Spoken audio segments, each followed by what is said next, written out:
I showed up at my daughter's wedding, wearing the same suit I wore to her graduation, believing my presence was a gift, but in front of hundreds of guests. She smiled at her stepfather and said, "My father's absence is the gift I asked for." My heart broke, but I stayed silent, because what they didn't know was that I carried proof in my pocket, proof of forged deeds and stolen property. And when the microphone slipped, the whole room heard Victor's whisper, "We'll erase him entirely." They thought my absence was weakness. They'll soon learn it was the start of their downfall. Stay with me until the end of this story, and comment the city you're watching from so I know how far my voice has reached. I drove up the mountain road as twilight stretched its long shadows across Asheville. The rental car rattled every time my knee pressed the clutch, and I felt that familiar ache shooting down my leg. The suit I wore was older than some of the guests I expected to meet tonight, but it was the only one that still fit me respectably. I had promised her, my late wife, that no matter what, I would show up for Marla. It was supposed to be her day, not mine. Still, as the lights of the resort came into view, glowing warm against the darkening sky, I couldn't shake the feeling that I was stepping into someone else's world, not my own.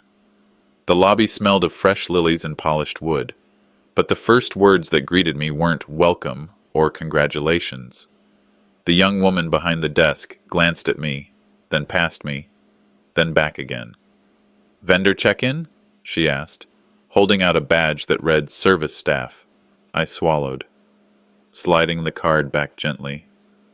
"I'm here for the rehearsal dinner," I told her. She blinked, corrected herself, and eventually handed me a guest pass. I smiled to ease her embarrassment, but the sting lingered. A lifetime of being father, provider, caretaker, and here I was mistaken for the help. I tucked the badge into my jacket pocket, the paper warm against my chest. A silent reminder that tonight I was already invisible. The grand ballroom buzzed with chatter. Waiters in crisp uniforms floated past me, carrying silver trays and champagne flutes. My eyes landed on the large seating chart propped by the entrance. I moved closer, searching for my name. At first, I thought it was missing entirely, and my chest tightened. Then I saw it. Keys, Darnell, listed at the bottom, under staff, by the service door. I stood there, staring at the bold letters, until my vision blurred. My thumb brushed against the chart, leaving a faint print. In that smudge, I saw the little girl Marla had once been, the one who begged me to braid her doll's hair, the one who cried when I missed her school play because I had to work overtime, the child who used to call me her hero. Now, I was just an afterthought, an inconvenience shuffled to the margins of her new life. I took a seat at the edge of the ballroom, close enough to see but not to belong. The guests were polished, urbane, voices smooth with money. Their polite nods to me were practiced courtesies, nothing more. Across the room, Marla stood beside Victor, her fiancé's father, his arm draped lightly on her shoulder, his laughter rolling across the room like he owned not only the evening, but the very air she breathed. The contrast was painful. Victor basked in attention, while I sat in silence. It was as if the divide between us wasn't just social, but carved in stone, like a judgment I could never appeal. Then came the whisper. I carried a plate toward a small table when a woman leaned to her friend and murmured, "Doesn't he work with the caterers?" Her words pricked sharper than any knife. I turned, catching her eye. "I'm the bride's father," I said evenly. Not loud, not angry, but with enough weight to stop her in her tracks. Her face flushed crimson, apologies tumbling out. I waved them away, no use making a scene. But inside, something cracked deeper. It wasn't just the misplacement of a name or a careless assumption. It was the deliberate unmaking of who I was supposed to be tonight. Later, I returned to the chart and asked one of the attendants to correct it. He hesitated, saying, "Mr. Victor approved the final version." My jaw tightened, but I forced a smile. "Then let's just move me where I belong," I replied. The attendant obliged, moving my name under the family section, though I could see in his eyes he didn't believe it would stay there. Cosmetic. Temporary. Still, the act gave me a strange steadiness, as if reclaiming even that small piece mattered. As I walked near the stage, I noticed a binder on the podium. Its title read, "From a Father's Heart." My hand reached for it, but before I could touch it, Selina Ward, the MC, appeared, catching my eye for the briefest moment. There was empathy there, fleeting but undeniable. She turned away quickly, leaving me to stare at the name on the cover, not mine, but Victor's. My chest burned. They hadn't just moved my seat. They had taken my voice, my role, the very words I might have spoken to my daughter on her wedding day, and handed them to him. I stepped back, breathing slow and deliberate. My phone buzzed in my pocket. It was Lonnie, my old friend, asking for a picture of the evening. I snapped one, a neutral shot of the ballroom lights, and sent it off, sparing him the truth of my humiliation. My hands felt heavy, not from age, not from arthritis, but from the weight of silence I had chosen for tonight. Yet even silence can become its own kind of rebellion. Across the room, Victor stood with Selina, laughing, the script still in his hand. My gaze fixed on him, on the binder, on everything that had been taken from me. The heat surged in my palms, not to strike, not yet, but to steady. Something was coming, and I would be ready. Victor kept the binder in his left hand like a priest guarding a hymnal. The ballroom lights softened the edges of everything, faces, flowers, even the ice carving by the bar, but not my dread. I watched him confer with Selina at the foot of the stage, their heads bent, pages turning. It wasn't just a seating sleight. Then, the erasure had pagination, margins, bullet points. It had a font. A bell of cutlery on crystal rang out, bright and confident. Victor strode to the mic with the practiced ease of a man who'd been told yes more times than no.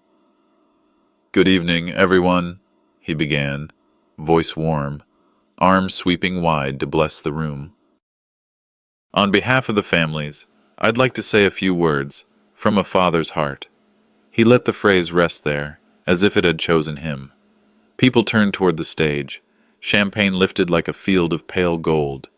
I stayed where I was, 2 tables back, half shadowed by a floral tower that smelled of roses I couldn't name.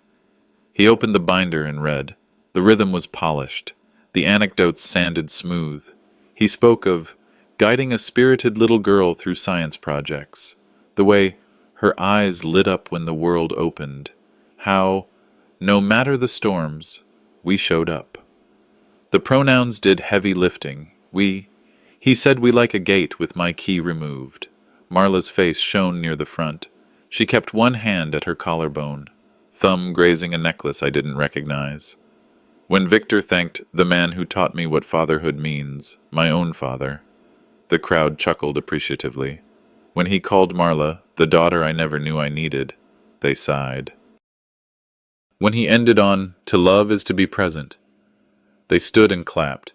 The line hit me like a freight car. I had been present, in night shifts and bleachers, in doctors' offices and DMV lines, present with a lunchbox at 5 a.m. and a second-hand textbook at 9 p.m. Presence is not always photogenic. He raised his glass toward her. "To Marla," he said, "and to the family that made her who she is." She turned to him and mouthed, "Thank you." Then her gaze skimmed the room, found my table, and slid away like a boat cutting from a dock. She took the mic from Victor with a smile that felt rehearsed and said, "There's a man who stepped up when it mattered. He's taught me about integrity, work, and showing up. Victor, you've been there." The crowd murmured approval, and the applause felt like rain that doesn't know it's flooding someone's kitchen. The impression was complete, an embrace staged in full light, a narrative everyone could toast to. I stood with the others and clapped, my hands quiet as I made them. I clapped for my daughter because I had promised her mother I would never be the reason a night broke. But the sound I heard was not applause. It was the creak of a chair moved closer to the door. Selina approached the mic again, flipping pages with the brisk competence of someone who knows a schedule can save a doomed evening. "Up next," she said, "we'll hear from our best man, then our maid of honor." She nodded to each side of the room and offered an elegant half-bow. I waited. The pause felt deliberate, like the breath a surgeon takes before a cut. She scanned her page and, with a professional smile, continued. And after toasts, we'll enjoy a short slideshow. I listened for my name, once, twice, a cue buried in some line, then a third time in the silence that followed. My heartbeat ticked in my ears. The mic caught no echo of father of the bride, no Darnell, no dad. Selena's tone never wavered. The lights did not change, the script did not bend. She moved on, and so did the evening. I waited until her segment ended, then threaded my way along the perimeter, past the servers with their quiet ballet of trays, until I reached the edge of the stage. Up close. The binder looked ordinary. Tabs, highlights, a stain that might have been coffee. I caught Selena's eye as she stepped down. "Ms. Ward," I said softly. "1 minute?" She hesitated, then angled herself so the crowd couldn't see our mouths. "Sir," she replied, voice gentle and steady. "I noticed the lineup," I said. "I just want to confirm there isn't a father's toast." Her lashes lowered in a brief, measured blink. "The final script wasn't mine to change," she murmured. It was approved earlier. A pulse of empathy flickered across her face, then disappeared like heat above asphalt. She was already being called back to the board. "By Victor," I said, not asking. She didn't answer, not out loud, but her silence had a shape, and it fit the outline perfectly. I stepped away before she had to pretend not to see me. At my table, a waiter set down fresh water and aligned the forks with military precision. I thanked him automatically. Across the room, Victor traded the mic for congratulatory handshakes. A couple I didn't know passed my chair and said, "Wasn't that beautiful?" I nodded. It was beautiful. Beautiful like a lock. I made myself clap again for the best man. I smiled at a joke about bachelor parties and flights missed. I watched the maid of honor fight tears and win. All the while, I thought about the sleepless nights 25 years ago when bills stacked like dominoes, and I snuck into Marla's room to count her breaths. I thought about the fence I fixed in winter with hands that cracked and bled so the dog wouldn't run and get hit on Hendersonville Road. I thought about the closet where I still kept the shoebox of macaroni cards she made, the glue brittle, the glitter like stubborn stars. Silence would be my weapon. Yes, but silence is not absence. Silence can be a ledger and a lens. It can keep record and keep watch. After the applause settled into clinking glasses, Victor drifted toward me with the satisfied looseness of a man who'd closed a deal at lunch and confirmed it at dinner. He slapped my back in a gesture almost friendly, almost forgettable. "Glad you could make it, D," he said, shortening my name the way men do when they want you smaller. "I wouldn't miss it," I said. My voice came out level, a plank laid straight. "You see the program?" he asked, chin tipping toward the stage. "We tried to keep it tight. People get bored with speeches. I've found," I said, picking up my water, "that what you cut tells its own story." He grinned, not hearing me or deciding not to. "Anyway," he said, "big show next, the slideshow. Marla will love it." He leaned closer. "A life in pictures." I could smell the cologne on his collar, something clean and expensive that didn't have to fight for room. "Pictures are powerful," I said. "They can suggest a history." "Ha!" he laughed, clapping me again. "You're not wrong." He drifted away, leaving a brightness in his wake that felt, to me, like glare. I stayed seated as the staff dimmed the lights and the projector warmed up to a low hum. I folded my hands on the tablecloth and felt the tremor there, a small tide I refused to let swell. Around me, guests leaned in, eager to be shown the story they wanted to believe.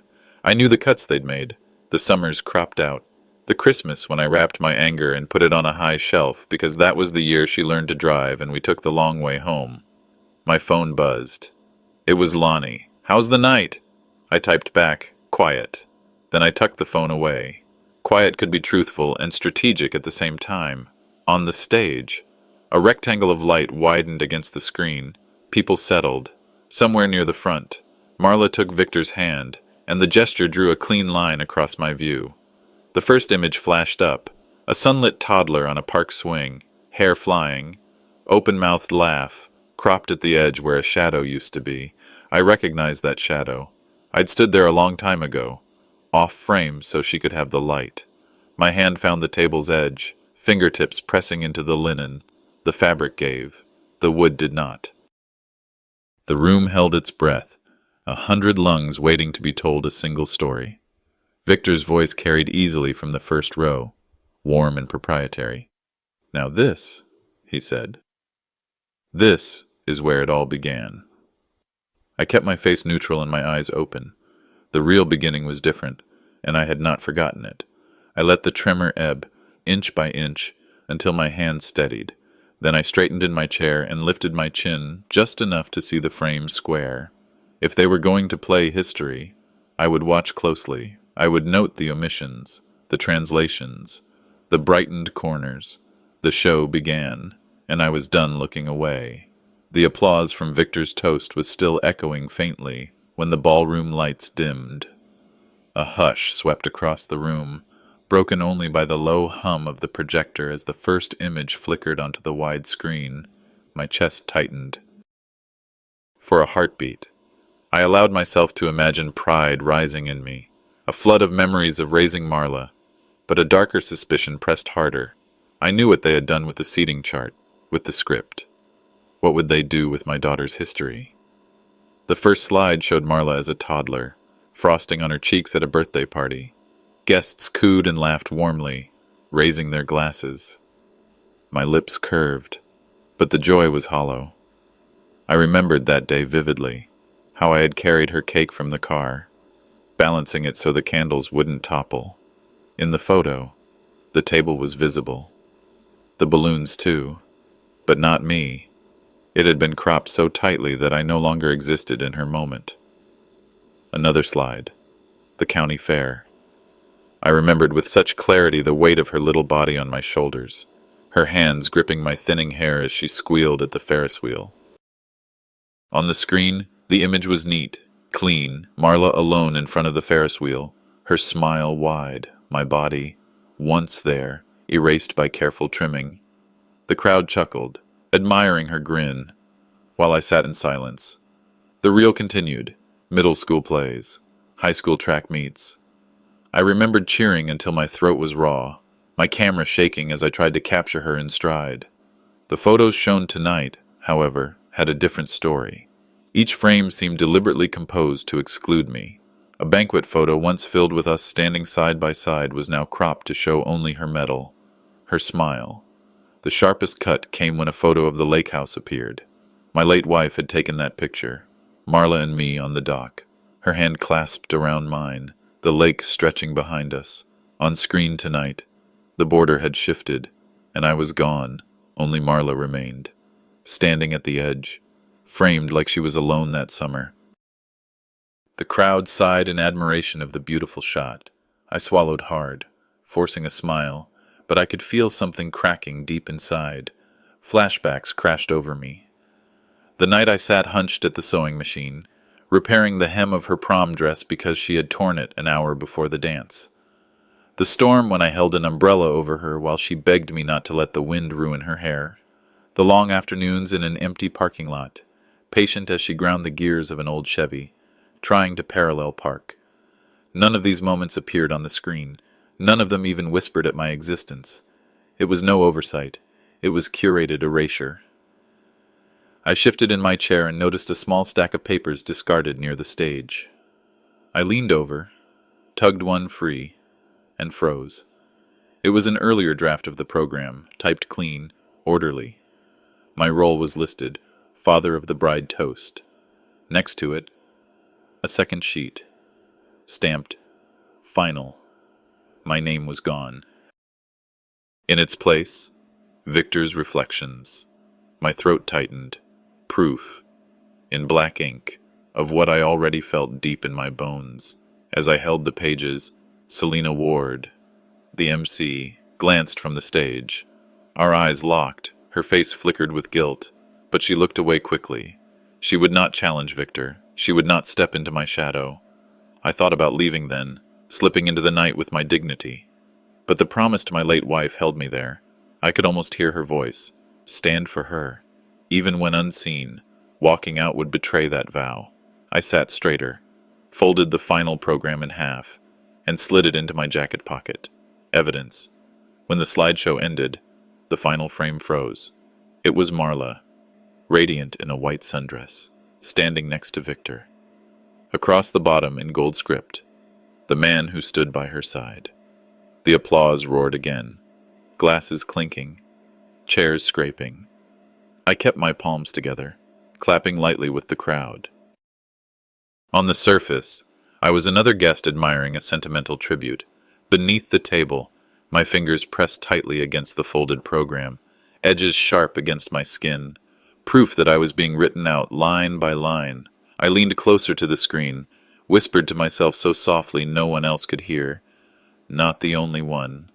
The screen held on Victor's smiling face for a breath longer than felt decent, as if the projector itself admired him. Applause ebbed into the plush carpet. Crystal rattled. Selena cleared her throat, the neutral tone of a professional reclaiming control. I kept my hand in my jacket pocket, fingers pressed against the folded program I'd found. 2 versions, one that had room for a father and one that did not. Paper is light until it carries what people won't say out loud.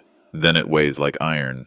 I could feel eyes sliding toward me, the way people do when tradition has trained them where to look next. Weddings are choreography. Everyone knows their cue. A father stands, speaks, and offers the soft bridge between who a daughter was and who she will be. I pushed my chair back, the legs whispering against the floor. Selena's voice landed first. And now, our bridesmaids will share a few words about the bride. My half-rise became a sit. The air around my collar grew tight. Heads turned forward again, relieved the script would save them from awkwardness. That's the thing about silence. It only hurts the one who's been muted. For everyone else, it reads as order. Marla was laughing with her maid of honor, a jeweled hand covering her mouth. She did not look in my direction. Victor did, just long enough to register that I had moved, that I had thought I was next. Then he shifted his chin toward Selena, a small nod that traveled like a wire tugging the evening along. I sat very still. When humiliation arrives by design, it has an architecture. Every beam has a name. The bridesmaids spoke in cascading compliments, polished and practiced. Grace, strength, resilience. I clapped when they finished. The sound of my hands meeting felt too loud, then too small. Selena gave the crowd a warm acknowledgement and stepped down from the stage for the first time that night. I rose and met her halfway, in the shadow by the tech table where the cables pooled like vines. Ms. Ward, I said softly. Her eyes lifted, already apologizing.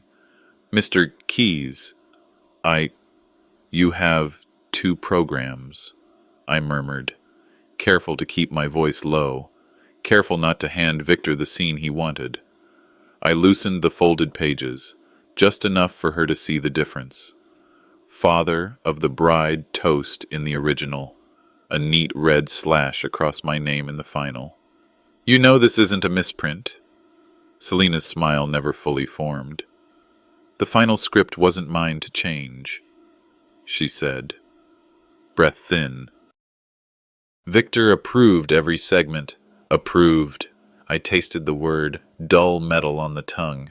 And my daughter? A flicker crossed her face. Guilt, or maybe the plain fatigue of people who need their paycheck more than they need a clean conscience. I can't speak for her.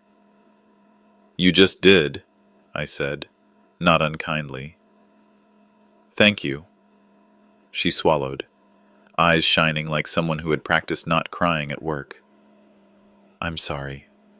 She smoothed her stack of cards, a nervous tick or a plank of the raft she needed to stay afloat, and moved back toward the aisle lights. The band hit a bright chord. Victor was already angling toward the microphone as if drawn by a tide he believed in. He cradled his glass and drew his shoulders wide like a man about to lift something heavy in public. Friends, he said, basking under the wash of warm light. Can we have one more round for the people who raised our Marla?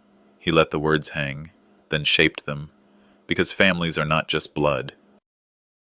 Families are the ones who choose to show up. The room loved it. People adore phrases that sound like kindness when they're really knives with embroidered handles. Marla looked up at him with the gratitude of someone who had been told a story long enough to believe it. My thumb found the edge of the paper in my pocket and pressed until it hurt. Victor continued, the benevolent king distributing credit. He named teachers, neighbors, community. Each sentence brought him closer to what he wanted to claim. Some men are present by blood, he said, eyes sweeping the crowd. Others by choice. He lifted his glass. The applause arrived on time. I felt my jaw tighten. Anger is swift. Strategy requires breath. I counted silently.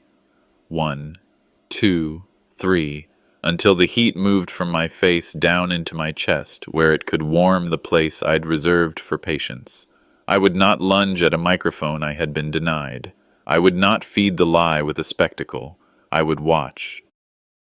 I would collect. I would turn the architecture of their story into the scaffolding of my proof. Selena passed near me again, head down, a stagehand slipping through her queue. On the podium, the stack of scripts waited, edges clean, as though truth had nothing to do with paper. I studied the order of things, the names and the ink that blessed them, the way the evening obeyed when Victor gestured. I marked who laughed at which lines, who glanced my way and looked quickly away. People confess by what they clap for. Marla's maid of honor hugged her. Victor leaned into another toast, his third pass at the microphone in as many segments. He could not resist. To absences, he said, as if he had discovered something generous, that teach us what blessings really are. There was a ripple of polite laughter, the social kind that forgives cruelty when it wears a tuxedo. He looked for me over the heads and centerpieces until his gaze fastened on mine. He held it a second too long, a private message sent in the open. I did not look away. My breath came steady. I pressed the folded program flat against my sternum as if to cool a fever. All around us, the choreography resumed, servers in black gliding between tables, a violinist brushing an old country melody into the soft noise of wealth, a photographer kneeling to frame Marla's smile at exactly the angle that would live online forever. None of this was accidental. Neither would be my reply. I lifted my water and did not drink. The glass stayed level in my hand. A small refusal he would not notice. A private declaration to the invisible witness I had always trusted, my late wife, who had asked me to show up for our daughter. Showing up sometimes means standing where no one has saved you a place.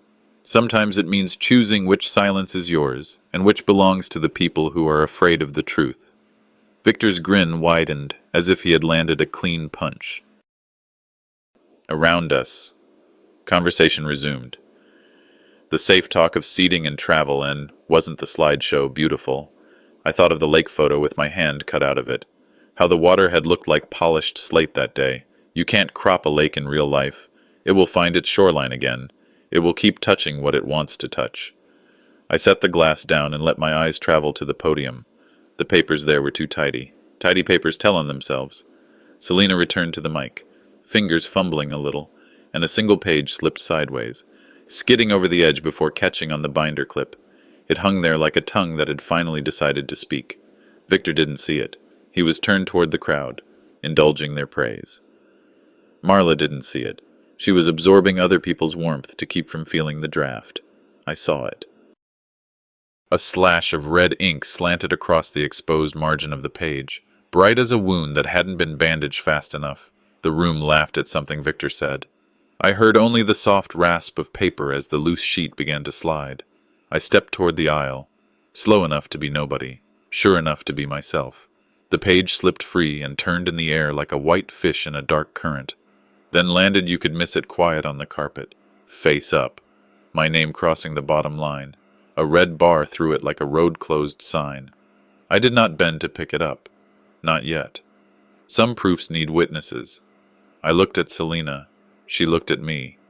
Between us, a single nod, hers first, then mine, sealed the moment inside the evening that had tried to pretend moments didn't matter. Victor lifted his glass again, milking the last glimmer of attention. Some absences, he repeated, savoring himself, are blessings. I answered him without moving my lips. We'll see. Then, finally, I took a step toward the fallen page. I sat there, still tasting the bitterness of Victor's words. Some absences are blessings. As the servers began moving briskly about the ballroom, my seat was tucked near the kitchen door, close enough that the swinging panels brushed the back of my chair every few minutes. I was on the fringe, as though placed there deliberately, watching the head table glow under the chandeliers while I sat in the shadows, the details cut sharper than the placement itself. My butter knife didn't match the rest of the set. The glass before me carried a faint fog like it hadn't been polished.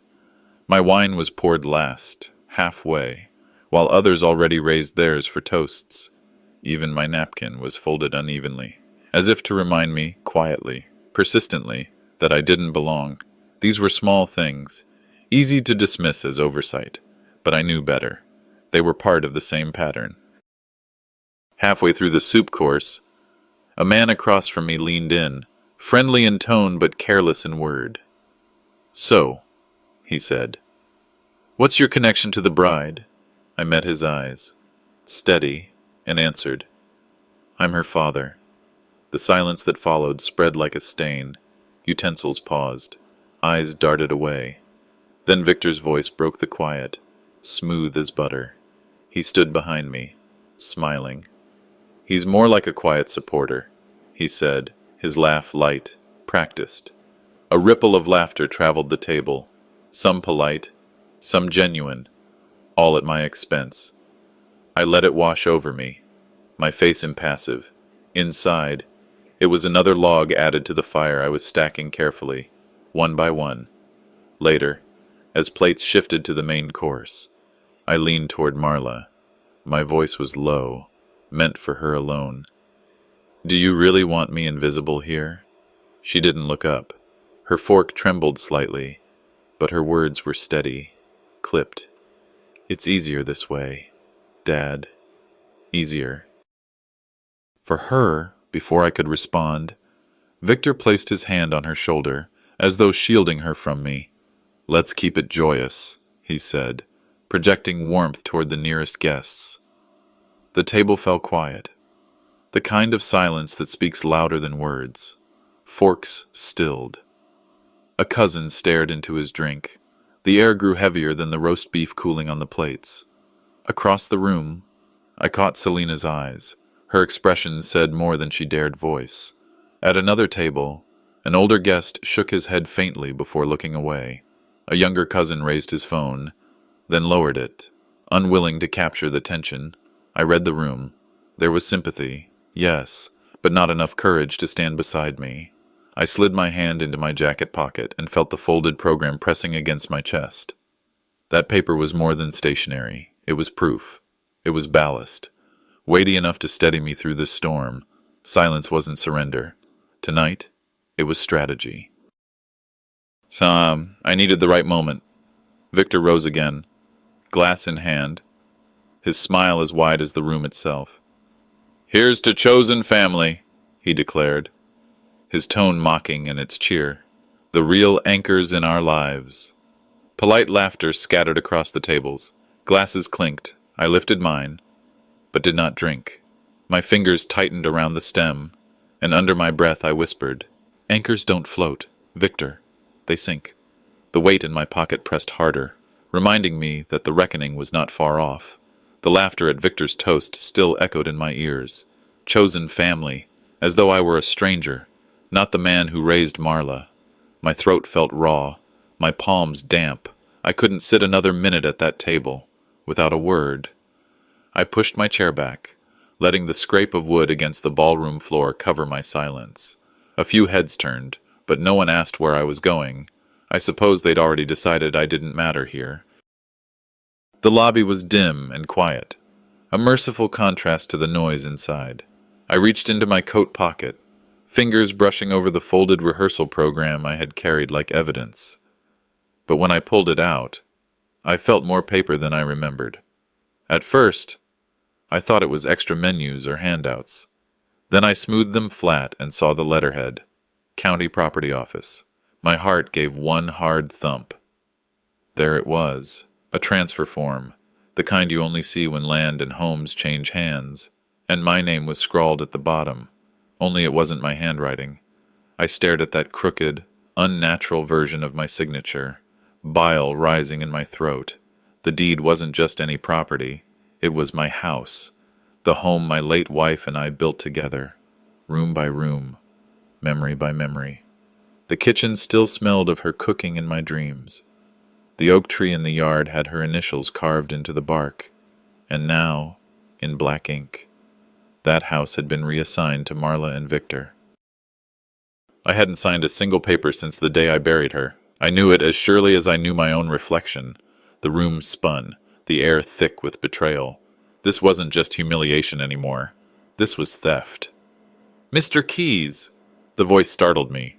I turned and saw Gareth Boone, my lawyer, my old confidant, standing in the lobby shadows. His tie was loose, his eyes heavy with something between sympathy and warning. "I was hoping you'd find those," he murmured, nodding toward the paper in my hand. I demanded an explanation, my voice lower than a growl. Gareth leaned close, speaking so only I could hear. "I suspected forgery weeks ago. I came tonight because I needed confirmation. That's your deed, and that's not your signature." The weight of his words nearly buckled my knees.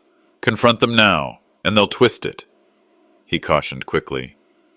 "Victor's been scripting this night for months. He'll call you confused, bitter, unwell. But if you wait, if you let me build this case, that piece of paper will destroy them legally, not just socially." I gripped the paper tighter, the edges cutting into my skin. My instincts screamed to storm back into that ballroom, to slam it down on the table, to demand my daughter look me in the eyes. But then another voice cut through, the softer one I had carried for years. My wife's voice. "Protect her legacy, Darnell. Not just your pride." I closed my eyes, forcing air into my lungs. She was right. Rage would only feed their story. Restraint would sharpen mine. When I finally opened my eyes again, Gareth was still watching me. He placed a hand briefly on my shoulder, steady and firm. "When the music stops," he said quietly, "that's your moment." He left me standing there, the forged deed burning a hole in my pocket. I folded it once, slipped it back into my jacket, and walked toward the double doors of the ballroom. My steps felt heavier, but not with shame anymore, with purpose. The music inside swelled, violins tuning, laughter ringing out. Marla was still at Victor's side, her smile radiant, her eyes blind to the man she had erased. Guests clinked glasses, oblivious to the crime written in ink just inches from my heart. I slipped into my seat, my gaze fixed on the stage lights, the paper pressed against my chest like a loaded weapon. I whispered to myself, so low no one could hear, "Then I'll stop the music myself." The band kept the floor alive, saxophones and laughter weaving into one fabric. But as I stepped back into the ballroom, I felt it, eyes grazing me like cold fingers, then snapping away. They weren't applauding anymore. They were appraising, judging. The forged deed in my pocket burned hotter than my chest.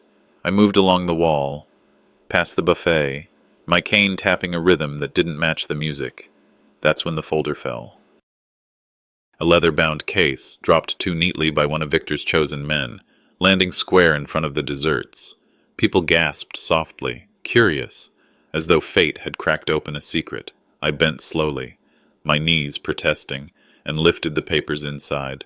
Receipts, bank slips, transactions with my name scratched in a shaky, clumsy scrawl. I knew that scrawl, because it wasn't mine. Victor appeared just as the crowd leaned closer, his voice syrupy with concern. "Dad, is this yours? You've been carrying these?" He glanced toward Marla, and she pressed a hand to her chest in feigned shock. "Oh my God, Dad, you've been giving things away?" Her words were whispered, but not quiet enough. A cousin heard. An uncle leaned in. Someone snapped a photo of the page. The trap was set. Within minutes, the folder had made the rounds. Selena's polished voice wavered as she tried to reset the mood, but even she couldn't ignore the murmurs. "He sold the house himself," I heard one guest mutter. "Can't blame Marla, she had to step in." Another, "Victor's only protecting her. Poor old man, he's not well." I caught fragments everywhere I turned. "Since the stroke? Poor judgment. It's for the best. Lies spread faster than champagne bubbles. Friends I'd known 30 years lowered their eyes rather than meet mine. My reputation was being gutted with smiles and sympathy. But I did not speak. I folded the forged receipts carefully, pocketing them alongside the altered program. To protest now would make me look desperate, paranoid. Let them stack the lies higher. I would pull the whole tower down at once. I noted the fresh smell of toner, the wrong bank name, the dates that didn't align.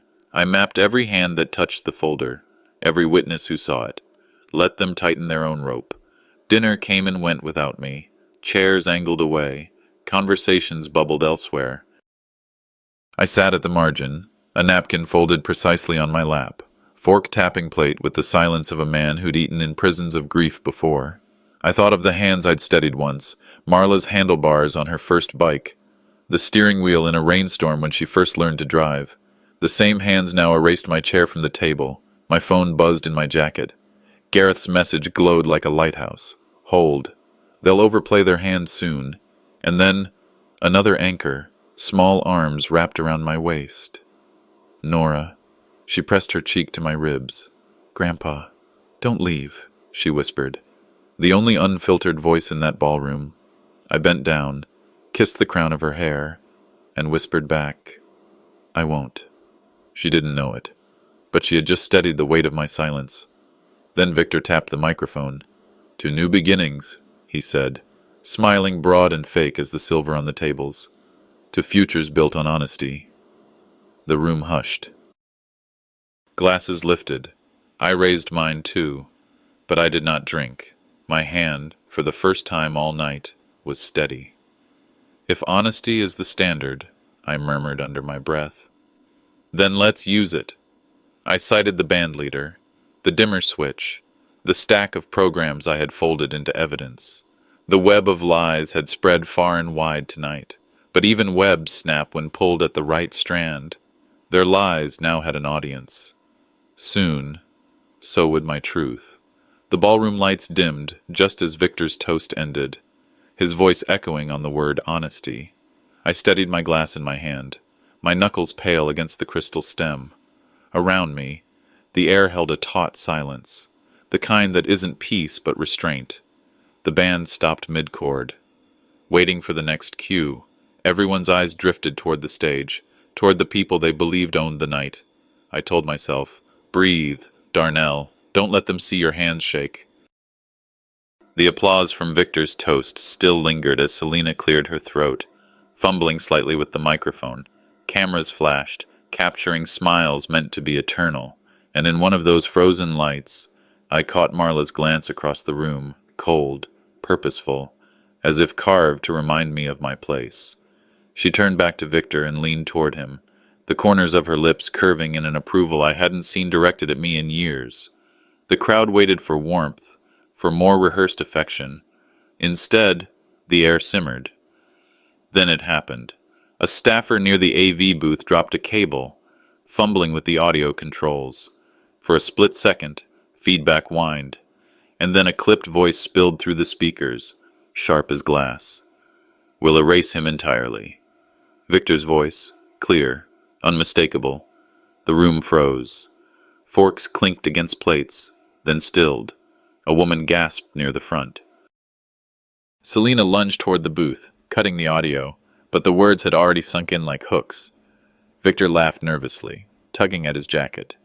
"Taken out of context," he said, too quickly. "A joke between family, nothing serious." But the silence that followed wasn't the silence of belief, it was suspicion. I felt it ripple across the tables like a draft. I rose slowly, not in a burst of anger, but in a deliberate motion, the way a man stands when he's already buried too many parts of himself to waste words on noise. Erase me from the pictures, the programs, Even your stories, I said, my voice steady. But you cannot erase the truth. Dozens of heads turned. Murmurs sparked. Some stared at their wine glasses, pretending not to hear. Others leaned forward. My words weren't loud, but they carried. I lifted the folded program from my pocket just enough for the front rows to glimpse it, the red slash across father of the bride. The cropped photos still burned in my memory, proof of the effort to make me invisible. This wasn't an accident, I said. This was design. Marla's face hardened. She gripped Victor's arm, her nails digging into his sleeve. This day isn't about you, Dad, she said, her voice trembling but sharp. I nodded once. You're right. It's never been about me. It's about respect. And somewhere between your flowers and your speeches, you buried it. Her jaw tightened, and for a flicker, something like doubt flashed in her eyes before she blinked it away. The crowd stirred. A bridesmaid lowered her phone, her smile gone. Guests whispered, some glancing at Victor, others at me. Victor stepped forward, smirking as if the stage itself belonged to him. Ladies and gentlemen, he said smoothly, sometimes men live in the past, and sometimes the past speaks when it should remain silent. But the line didn't land the way he wanted. It sagged under the weight of the recorded confession. At the back, Gareth caught my eye. His hand moved subtly. Palm down. Hold. Wait. I forced a breath through my nose. My silence tonight was no longer weakness. It was calculation. The ballroom had shifted. I wasn't erased anymore. I was visible, and that visibility carried danger for them. Victor leaned close, so only I could hear, his smile never faltering. If you open your mouth again, he hissed, you'll regret it. I straightened my shoulders, my voice just above a whisper. I already regret staying silent. The guests clapped hesitantly, some unsure whether they were applauding Victor's charm or my defiance. Selena's face was pale as she shuffled her papers, her hesitation betraying nerves. And I knew it then. The tide had turned. My silence had ended. And the next word, the next moment, would break everything open. The clapping that followed my words died fast, replaced by murmurs. Thin, brittle applause, thick suspicion in the air. I lowered the microphone slowly, forcing my hand steady, my chest rising with deliberate calm. My eyes stayed locked on Marla and Victor at the head table, their smiles strained. Hers was painted, his curled with menace. I could feel the crowd fracturing before me. Some of my relatives drifted toward me, placing a hand on my arm, whispering soft encouragement. You don't deserve this, Darnell. We know. Others, mostly Marla's cousins and younger friends, hurried to her side, whispering into her ear and glaring at me as though I were the intruder. The ballroom broke into clusters of debate. Cousins hissed accusations. In-laws argued openly. And I caught fragments. He's embarrassing her. No, she's erasing him. He raised her. How can she do this? She owes him nothing. It was the divide of generations. The older ones who'd seen my decades of sacrifice stood by me. The younger ones, dazzled by Victor's polished voice and Marla's glow, sided with them. I turned, and there he was, Gareth Boone, my old lawyer, standing at the edge of the room. He carried a manila folder, subtle as ever, and began showing its contents to a skeptical aunt and her husband. I knew those pages, the deed with my forged signature, notarized evidence side by side. I watched the couple's expressions shift from doubt to shock. They whispered to the next cluster, and soon the words spread like wildfire. His signature was forged. Heads turned toward Victor, their once bright smiles dimming. I could see it working, the whispers no longer just about me, but about him. His mask slipped for half a second, his jaw tightening before he laughed it off, lifting his wineglass. Selena Ward tried desperately to keep control. Ladies and gentlemen, if we could please, but her microphone was drowned by the tension boiling over. Marla stood, voice sharp, her dress shimmering under the chandeliers. You've ruined my wedding. Her words lashed out across the ballroom, slicing through the noise. I straightened, speaking softly but clearly, my voice cutting without force. No, Marla, I've rescued what little honor this family still has. Gasps echoed. People turned, torn between daughter and father. between the man she praised and the man who had raised her. For one flickering moment, my voice faltered, not from doubt, but from the emptiness beside me. I wished my late wife were here to hold my arm, to steady this storm. And then I felt it. A small hand slipped into mine. Nora, my granddaughter. She hugged my arm tight, whispering so faint I almost didn't hear. "Grandpa, don't leave." Her touch steadied me. That tiny anchor was enough to keep me upright while others tried to pull me down. A silence broke when my older brother, Marla's uncle, stepped forward. A man respected in both family and town. He raised his voice, firm. "He deserves to be heard." The effect rippled. A few more guests stepped back from Marla's circle, murmuring agreement. Marla's face flushed red, and Victor leaned toward me, his smirk sharpened to a blade. "You think this is over?" he whispered, voice dripping with threat. I said nothing, but my stare didn't waver. Victor gave the slightest nod to a passing waiter. Moments later, the man placed a sealed envelope on the linen in front of Marla's plate. The entire table stiffened as it landed, white paper against white cloth, but heavy as stone. I felt the room's temperature drop, curiosity chilling into unease. Selena fumbled her note cards, her voice stumbling. My breath caught. Another piece of the game, another lie waiting to surface. I whispered to myself, so low only Nora might have heard. What else have they forged? The envelope sat on the head table like it was alive, breathing in the heavy silence of the nearly empty reception hall. Glasses clinked half-heartedly in the background, guests muttering in small clusters near the exits. I didn't move toward it. I didn't have to. The weight of it already told me enough. It was Victor's next play, and every eye in the room seemed to track whether I'd flinch. Gareth moved before I could. My lawyer's voice was calm, precise, almost surgical. "If this concerns Mr. Keyes," he said, addressing no one in particular and everyone at once, "we'll review it now, in the open." The envelope was slid across the linen. Victor leaned back, a smug grin tugging at the corner of his mouth. Marla folded her arms tightly across her chest. I just stood still, my hand pressed against my jacket pocket, feeling the other documents I carried like coals burning against my ribs. Gareth opened the envelope and pulled out a neat stack of papers. To the untrained eye, they looked damning. Statements showing withdrawals, gift affidavits, even a notarized slip suggesting I'd transferred funds and property to Marla and Victor willingly. I heard a murmur roll across the tables.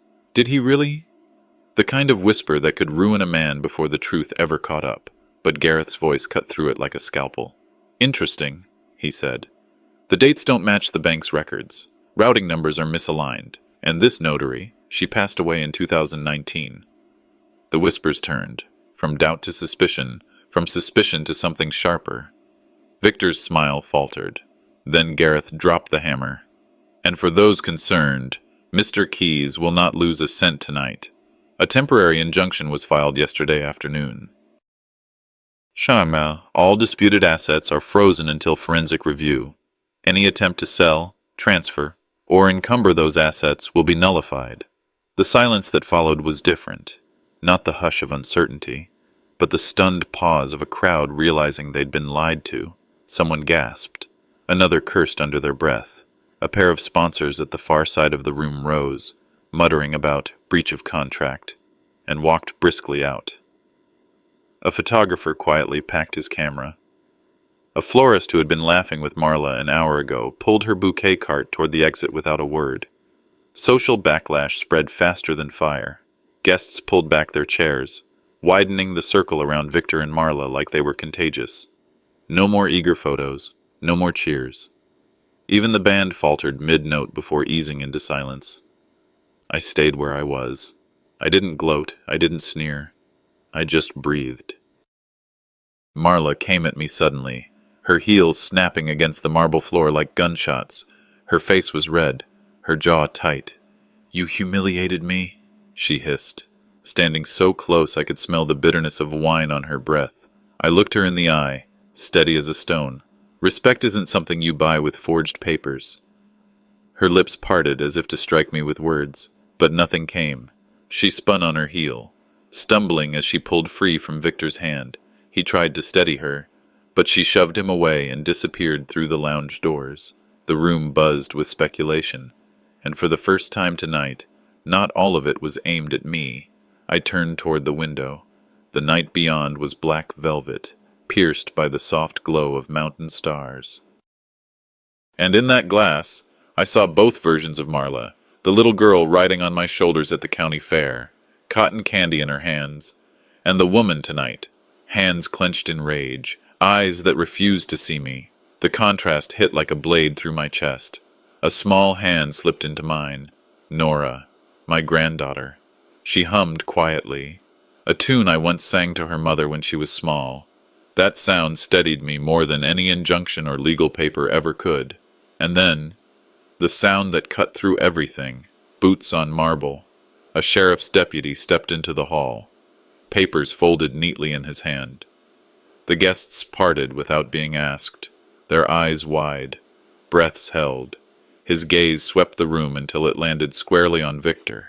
I whispered into the space between my teeth, low enough that only I could hear. Now the law will finish what family couldn't.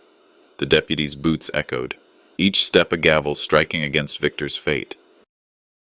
The deputy's entrance cut through the noise like a blade. His boots echoed on the marble floor, patrol car lights flashing red and blue through the tall windows of the reception hall. Conversations halted. Laughter died mid-breath. All eyes shifted toward Victor, whose face twitched between arrogance and panic. Marla stood frozen at his side, bouquet trembling in her hands as though it had turned into an anchor she couldn't carry. I didn't move. My hands rested steady on the table, but my chest felt like a storm about to break. For months, I had endured humiliation in silence. Yet now, silence belonged to the entire room. "Mr. Victor Kersey," the deputy said firmly, his voice cutting across the hall. "You are under investigation for property fraud and forgery. We have reason to believe legal documents were altered without proper consent." The words landed like hammer strikes. Guests gasped, chairs scraped the floor, and whispers spread in waves. Marla's face turned ashen. Victor, never one to shrink from a crowd, raised his chin with forced bravado. "This is ridiculous," he barked. "It's a family misunderstanding, nothing more." But the deputy didn't waver. "The evidence tells another story, sir." I felt the tension ease from my shoulders. Not relief, but recognition. The shame they had tried to bury in me was now on display for everyone to see. Relatives began peeling away from the crowd, some quietly slipping out the side doors, unwilling to be seen in this wreckage. Others erupted in heated tones. "You dragged us into this." Marla shook her head wildly. "I didn't know. Victor handled everything." But the generational split was clear. Older family members stood closer to me, eyes lowered in sorrow, murmuring prayers for the family's name. Younger ones lingered near Marla, hesitant, torn between sympathy and shame. The divide, once hidden under wedding finery, now split wide under fluorescent lights. Later, I heard Marla's voice in a side room, her tone fractured. "I just wanted to be free of his shadow," she whispered to a bridesmaid. I leaned against the doorframe, listening. My name wasn't spoken, but her words pierced me all the same. For years, I had carried her through storms, given her a foundation steadier than stone. And now, my shadow was the prison she wanted to escape. I didn't walk in, I didn't scold. My silence was no longer weakness, it was a mirror, one she'd have to face when the world's noise finally faded. Her confession came too late. Consequences were already sealed. I found myself staring out the tall window where the patrol car lights pulsed against the glass. My wife's voice stirred in memory, her belief in family, her faith that love would survive even the worst storms. Betrayal ached like old wounds reopening, but the truth carried a strange weight of its own, heavy, yes, but honest. A small hand slipped into mine. Nora. My granddaughter looked up at me, wide-eyed, innocent, humming softly under her breath. The sound was a fragile thread in the chaos, but it steadied me. Generations may fracture, but hope remains when even one child remembers love. Let the law carry the rest. Gareth whispered at my side. His calm presence was a reminder that patience had been my sharpest weapon. Selina, pale from the night's unraveling, approached me with lowered voice. You kept your dignity when none of us could. Thank you. I nodded once. Dignity was all I had left to protect, and now it was enough. As Victor was escorted outside, his arms stiff with false bravado, Marla turned back once. Her eyes met mine, not filled with hatred, not even apology, but something unresolved. Turmoil, regret, perhaps both. I watched her retreating figure and thought, this wound will scar us all, but scars can teach too. The deputy's footsteps faded into the distance, leaving the hall fractured in silence. A family had collapsed within a single night, and nothing would return to what it once was. Morning sunlight stretched across the courthouse steps, cool and steady, like a hand on my shoulder. Gareth Boone walked beside me, his briefcase swinging lightly, though I knew the weight inside it was enough to break backs, or legacies. Reporters lingered at a distance, their cameras hanging low, waiting for sparks. I breathed deep, not for them, not for the crowd, but for myself. I didn't come to win applause. I came to end confusion, to anchor what was left of my family's name in truth. Inside, the courtroom hummed with quiet tension. When the judge called the case, the gavel struck once, sharp but not loud. It didn't take fireworks to reset a story. Sometimes a steady voice did. The forged quitclaim deed was voided. Victor's temporary injunctions were stamped into place, and the matter of charges was pushed to the district attorney. The building, the community center my wife dreamed into existence, was restored to public trust under her name. My throat tightened when I heard it. Her name, spoken aloud, not erased. The bronze plaque they'd covered up, the signatures they'd tried to replace, none of it stuck.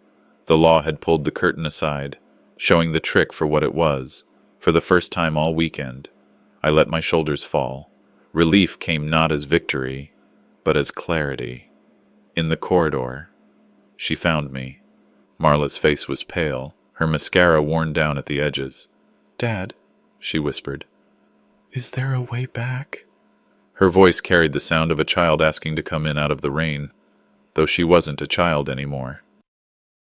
I looked at her the way I once looked at broken glass, valuable once, dangerous now. There's a path, Marla, but it's steep. Therapy, full cooperation with restitution. And until you prove change, no contact.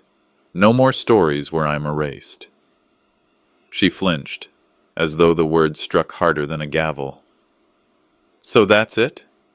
Conditions? Yes, I said. I won't be your villain, but I will no longer be your victim. She didn't argue. For once, silence was honest. That afternoon, we gathered at the community center. Children's laughter bounced off the brick walls. Sneakers squeaked against the basketball court.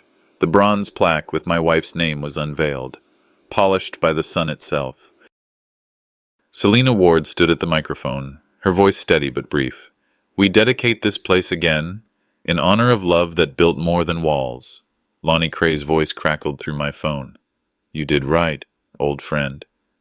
I smiled, slipping the keys into the hand of the new director. The weight lifted. It wasn't mine to guard anymore. That building, that dream, belonged to the children who would fill it, not the family who had tried to strip it away. Later, reporters circled like cautious birds. Victor's allies muttered about reconciliation dinners, face-saving gestures. I refused.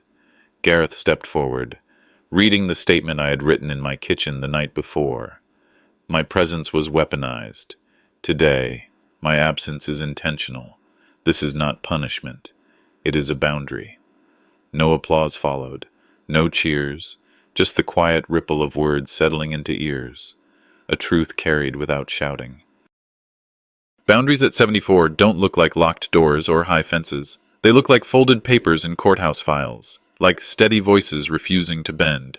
They look like dignity held upright even when love has failed. That night, Nora bounded into my kitchen with a drawing in her hands. Crayons streaked across the paper. The community center, its lights glowing. and above the door, words scrawled in a child's hand, Grandma's light. "Grandpa," she said, "I made this for you." I taped it to the fridge, right above the dented handle where her mother once pulled for midnight snacks. The kettle whistled behind me, steam filling the quiet house. And for the first time in years, the silence didn't ache. If absence was the gift Marla asked for, then presence, steady, honest, and protected, would be the gift I gave this child. And maybe that was love too.